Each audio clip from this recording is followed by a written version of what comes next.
Welcome back to our channel மாணக்கராசிரியர். இன்றைக்கி இந்த வீடியோவில் இரண்டாம் இடை பருவத் தேர்வு நவம்பர் 2020 9th சயின்ஸுக்கான ஒரு original Tamil medium question paper தான் பார்க்க போகிறோம். பேட்டர்ன் வந்து 50 மார்க் பேட்டர்னு.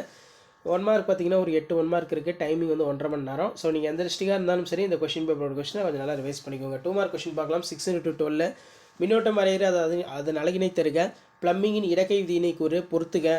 நெக்ஸ்ட் பார்த்தீங்கன்னா சிசிஎல் நீரில் கரைவதில்லை ஆனால் NaCl நீரில் கரைகிறது, காரணம் கூறு. அட்டவணை நிரப்புக. நமக்கு ஏன் வியர்க்கிறது? உணவில் இயற்கையாக தோன்றும் நச்சுப் பொருட்கள் என்னென்ன கூறு, வேறுபடுத்துக. Kwashiorkor marasmus. சுருக்கமாக விடைகளை பொறுத்த வரைக்கும் 4 வந்து நீங்கள் எழுதணும். 4 மார்க் கொஸ்டின்.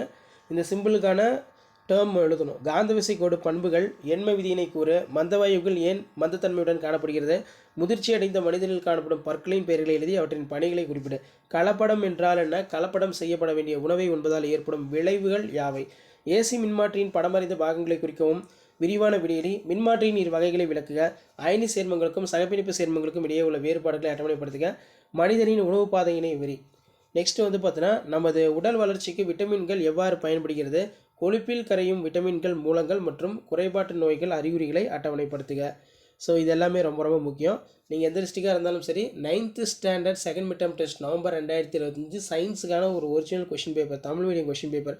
அடுத்தடுத்து இங்கிலீஷ் மீடியத்துக்கான கொஷின் பேப்பரும் 9th வந்து அப்டேட் பண்ணிடுவேன். ஸோ அந்த அப்டேட்லாம் உங்களுக்கு வரணும்னா ஆஸ் யூஷுவல் மாணக்கராசி எடுத்து சப்ஸ்கிரைப் பண்ணி வீடியோ ஃப்ரெண்ட்ஸுக்கு ஃபார்வர்ட் பண்ணிட்டு பாருங்கள். தேங்க்யூ.